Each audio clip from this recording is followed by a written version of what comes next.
আসসালামু আলাইকুম সুপ্রিয় শিক্ষার্থীবৃন্দ, আশা করি আপনারা সবাই ভালো আছেন।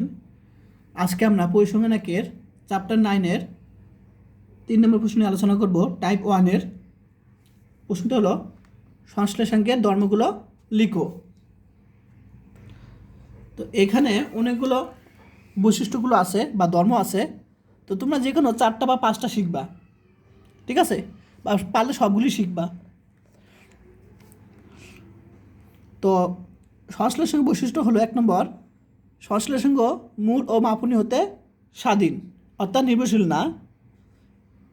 সংশ্লেষাঙ্কের মান -1 থেকে +1 এর মধ্যে থাকে, অর্থাৎ এভাবে দিলেও হয়ে যাবে। -1 ≤ আর ≤1। 3 নম্বর হলো দুটি পরস্পর স্বাধীন চলকের সংশ্লেষাঙ্কের মান 0। তার স্বাধীন চলকের সংশ্লেষাঙ্কের মান কী হবে? 0 হবে, দুটি পরস্পর। তো দুইটি চলকের সংশ্লেষাঙ্ক দ্বয়ের ক্রম কী হবে? নিরপেক্ষ হবে, ঠিক আছে। তাহলে দুইটি চলকের সংশ্লেষাঙ্ক চলক দ্বয়ের ক্রম কী হবে? নিরপেক্ষ, অর্থাৎ আর এক্স ওয়াই হলো তোমার দুইটা চলক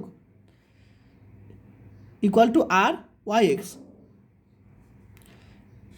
তারপর হলো 5 নম্বর, দুইটি চলকের সংশ্লেষাঙ্ক উহাদের নির্ভরাঙ্ক দ্বয়ের জ্যামিতিক গড়ের সমান, অথবা এভাবে প্রকাশ করবে। এটা কিন্তু তোমাদের প্রমাণ আছে সামনে, যে আর √√b yx × bxy, ঠিক আছে।